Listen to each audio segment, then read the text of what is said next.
राजकारण, समाजकारण, कोकणातील प्रत्येक घडामोड. सिंधुदुर्ग 24 तास आता नव्या रूपात.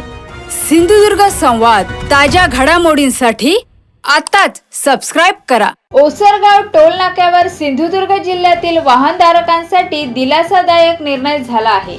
सिंधुदुर्ग पासिंगच्या अवाणिज्य वाहनांसाठी स्वतंत्र आरक्षित लेनचा फलक टोल नाक्यावर लावण्यात आला आहे.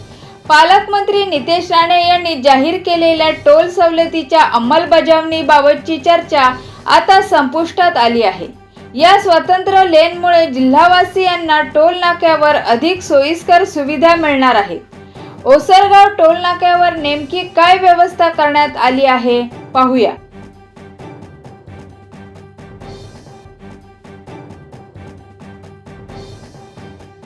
ओसरगाव टोल नाक्यावर 17 ऑगस्ट पासून टोल वसुली सुरू करण्याचे नियोजन होते. Skylark infra engineering private limited या कंपनीकडे टोल वसुलीचे काम देण्यात आले आहे. मात्र काही तांत्रिक कारणांमुळे प्रत्यक्ष टोल वसुलीची सुरुवात पुढे ढकलण्यात आली आहे. टोल वसुली अद्याप सुरू झालेली नसली तरी संबंधित कंपनीकडून आवश्यक तयारी सुरू आहे. सिंधुदुर्ग 24 तास आता नव्या रूपात. सिंधुदुर्ग संवाद, ताज्या घडामोडींसाठी आताच सबस्क्राइब करा.